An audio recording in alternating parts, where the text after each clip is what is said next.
हाय, नमस्कार मैत्रिणींनो. जसं-जसं आपलं वय वाढत जाईल ना, तसं-तसं आपल्या आयुष्याविषयीच्या कल्पना आहेत किंवा दृष्टिकोन आहे ना, तो सोपा करत जायला पाहिजे. म्हणजे प्रत्येक गोष्टीमध्ये, तुमच्या आचारांमध्ये, विचारांमध्ये, तुमच्या नात्यांमध्ये, प्रत्येक गोष्टीमध्ये सोपेपणा यायला पाहिजे आणि त्यासाठी आपल्या विचारांमध्ये, आचारांमध्ये आणि एकूणच सगळ्या दृष्टिकोनामध्ये थोडासा बदल करणं गरजेचं आहे. आणि 40 नंतर तर या गोष्टी अधिकाधिक सोप्या करता यायला पाहिजेत. कारण आत्तापर्यंत आपलं आयुष्य खूप धावपळीत गेलेलं असतं आणि आता थोडासा तरी स्वतःविषयी विचार करायला पाहिजे. आणि त्यासाठी आत्तापर्यंत जे आपण विचार करत होतो त्याच्या पद्धतीमध्ये आणि शिवाय आपल्या रुटीनमध्ये सुद्धा थोडासा बदल करायला पाहिजे. तरच आपल्याला एक पॉझिटिव्ह हॅपी लाईफ मिळू शकते. आणि आपण गृहिणी काय करतो, इतरांच्या कामाच्या वेळेप्रमाणे आपलं रुटीन बनवतो.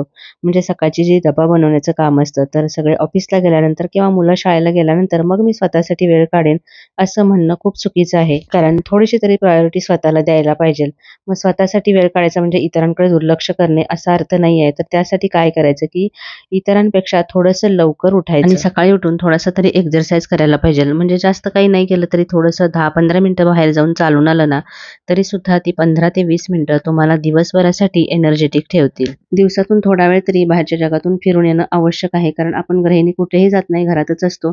दिवसभर घरात राहिल्यामुळे ना मेंटॅलिटी आहे ती थोडीशी चिडचिडी बनते.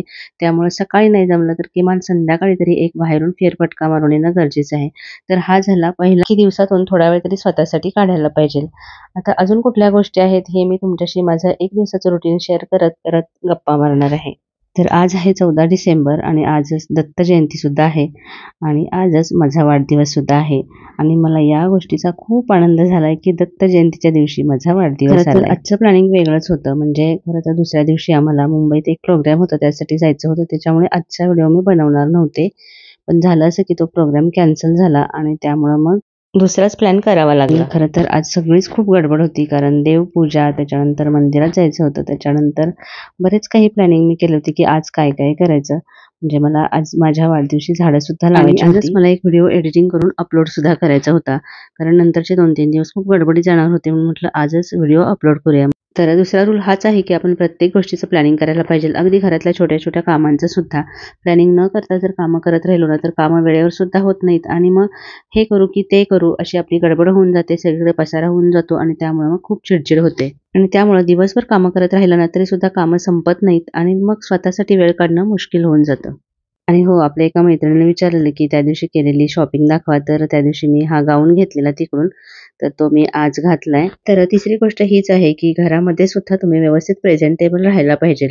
कारण आपण घरीच असतो म्हणून कसंही राहतो, तर त्यामुळे काय होतं, इतरांना काही फरक पडत नाही, पण स्वतःच्या मनस्थितीत मात्र खूप फरक पडतो. आपण काय करतो, की कधीतरी घालण्यासाठी चांगले-चांगले ड्रेस, साड्या घेऊन ठेवतो आणि रोज मात्र अगदी साधे-साधे गाऊन वगैरे वापरतो. तर असं न करता स्वतःला फ्रेश ठेवायचं असेल, तर रोजच्या रोज आपण प्रेझेंटेबल राहण्यासाठी अशा छानशा गाऊनमध्ये किंवा ड्रेस घालत असेल तर ड्रेसमध्ये इन्व्हेस्टमेंट करायला पाहिजे. याचा अर्थ रोज नवीन-नवीन कपडे घालायला पाहिजेत असं नाही होत. तर रोजच्या रोज आपण थोडंसं तरी प्रेझेंटेबल राहायला पाहिजे. आणि चौथी गोष्ट अशी, की तुम्हाला जर पॉझिटिव्ह राहायचं असेल तर ना तुम्हाला कुठला ना कुठला तरी छंद असणं गरजेचं आहे आणि गार्डनिंग एकदम बेस्ट आहे. तर रोजच्या रोज अशी झाडांची काळजी घेण्यामध्ये, त्याची निगा राखण्यामध्ये, नवीन आलेली पानं, फुलं पाहण्यामध्ये आपला वेळ एवढा छान जातो ना, की मन आपोआप फ्रेश होऊन जातं. तर जशी ही सुकलेली फुलं किंवा खराब झालेली पानं वगैरे काढून टाकल्यानंतर त्या झाडाला जशी छान पालवी फुटते ना, तसंच आपल्या मनाचं सुद्धा असतं. आपल्या मनातून निगेटिव्ह विचार काढून टाकले ना, की आपलं मन सुद्धा ना खूप फ्रेश, पॉझिटिव्ह बनतं. त्याला नवीन विचारांची, आनंदाची पालवी फुटते. तर मी ना आदल्या दिवशीच प्लॅनिंग केलेलं, की उद्या काय-काय करायचं आहे. आपण असं केलं ना तरच कामं आहेत ती पूर्ण होतात. तर आता मी जेवढी ठरवली होती ना, म्हणजे मला व्हिडिओ अपलोड करायचा होता, देवपूजा होती, उपासना होती, मंदिरात जायचं होतं, त्याशिवाय झाडं सुद्धा लावायची होती. तर एवढं प्लॅनिंग मी केलेलं आणि बऱ्यापैकी मी जेवढं प्लॅन केलेलं ना, ते सगळं करत आलेले. पण बघा, आपण जेव्हा कधी-कधी आपण प्लॅन केलेले असतात, पण ते होत नाही. तसंच झालं, की जो प्रोग्राम आमचा ठरलेला मुंबईला जायचा, तो कॅन्सल झाला. त्याच्यामुळे मग मी प्लॅन बी ठरवला, म्हणजे दुसरा प्लॅन ठरवला. म्हणजे मला हेच म्हणायचंय, की आपण काही प्लॅन ठरवलेले असतात, तर ते कधी-कधी आपल्या मनाप्रमाणे होत नाहीत. तर अशा वेळेला नाराज व्हायचं नाही. म्हणजे मी हे प्लॅन केलं होतं आणि ते झालं नाही असं रिग्रेट न करता आपण दुसरा काहीतरी आनंदाचा मार्ग शोधायचा. आणि हे कटिंग करता करता गुलाबाचा बघा काटा टोचला मला, जोरात गुलाबाचा काटा टोचला. तर हे असं आहे, फुलं हवी असतील तर काटे सुद्धा सहन करावे लागतात. असंच आयुष्याचं सुद्धा आहे. छान छान गोष्टी जर मिळवायच्या असतील तर त्यासोबत काही गोष्टी असतात ज्या आपल्याला त्रासदायक असतात, त्या सुद्धा सहन कराव्या लागतात. तर ही सुद्धा कुंडी मी त्या दिवशी आणलेली, जी मी तुम्हाला दाखवलेल्या व्हिडिओमध्ये. तर त्याच्यामध्ये हे सकाळी मी झिझी प्लांट आहे ना, तर ते लावून टाकलंय. आणि ह्या छोट्या छोट्या कुंड्यांमध्ये ना मी बेबी प्लांट्स असतात ना ते लावते, म्हणजे मग ती ना थोड्या दिवसांनी मोठी होतात आणि मग दुसऱ्या मोठ्या कुंडीत लावायची. ही जी आपण झाडं लावलेली असतात ना कुंडीमध्ये, तर थोड्या दिवसांनी ही कुंडीतील माती आहे ती घट्ट होत जाते. त्यामुळे थोड्या थोड्या दिवसांनी ती माती अशी खालीवर करायची आणि अशी भुसभुशीत करायची, म्हणजे त्याच्यामध्ये ना एरिएशन होतं आणि त्यामुळे झाडं चांगली वाढतात. तर आता मी तेच करत आहे. आणि ते झाल्यानंतर थोडं थोडं खत घालायचं आणि त्याच्यानंतर लगेचच पाणी सुद्धा द्यायचं, म्हणजे मग ती झाडं चांगली जोमाने वाढतात. ह्याला झाडांची निगा राखणं असं आपण म्हणतो. सगळ्याच जणी नेहमी बघत असतात की झाडांना कितीतरी फुलं येत असतात आणि तुम्हाला ती आवडतात सुद्धा.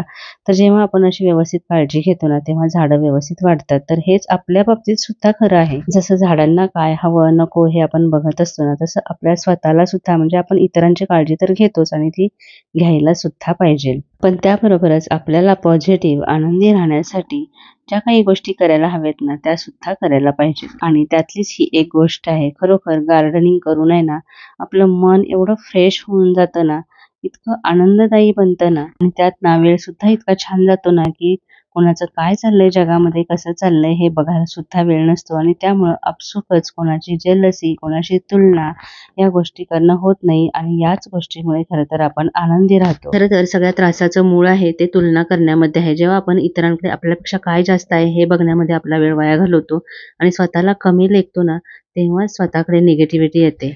आणि या सगळ्या नादात आपल्याकडे काय चांगलं आहे हे बघायचं राहून जातं. तर जशी ही माती घट्ट बसलेली आहे ना कुंडीमध्ये, तसेच निगेटिव्ह विचार, निगेटिव्ह लोक आपल्या आयुष्यामध्ये घर करून बसलेले असतात. तर त्यांना वेळच्या वेळीच हलवणं खूप गरजेचं असतं. तर आता बघा माती किती मोकळी ढाकळी झाली आहे, दिसती सुद्धा आहे कुंडीमध्ये. तर आता ह्याच्यामध्ये मी गांडूळ खत टाकणार आहे. तुम्ही मला नेहमी विचारता की कुठलं खत टाकते, तर हे मी नेहमी गांडूळ खत टाकते आणि एवढं सुद्धा पुरेसं असतं. आणि त्याशिवाय मी घरामध्ये आपण जे नेहमी जेवण बनवतो ना, तेव्हा डाळ आणि तांदूळ धुतल्यानंतरचे जे पाणी असतं ना, ते सुद्धा टाकते. तर जसं या झाडांना आपण खत घालतो ना, तसंच आपल्या मनाला सुद्धा चांगल्या विचारांचं खत घालण्याची गरज असते. आणि यासाठी ना चांगल्या लोकांच्या सहवासात असणं गरजेचं असतं. म्हणजे आपल्याला ना 1-2 तरी चांगल्या मैत्रिणी असणं गरजेचं असतं. पण मी ना खूप वेळा बघितलंय, गृहिणींना खरं तर भरपूर वेळ असतो एकमेकींशी गप्पा करायला. पण खूप वेळा तरी ना स्त्रियांमध्ये खूप जेलसी दिसते. एकमेकींची मैत्रिणी होणं त्या टाळतात. एकमेकींची स्पर्धा, जेलसी करण्यामध्येच खूप सारा वेळ वाया घालवतात. तर अधूनमधून आपल्या मैत्रिणींशी गप्पा गोष्टी या व्हायलाच पाहिजेत.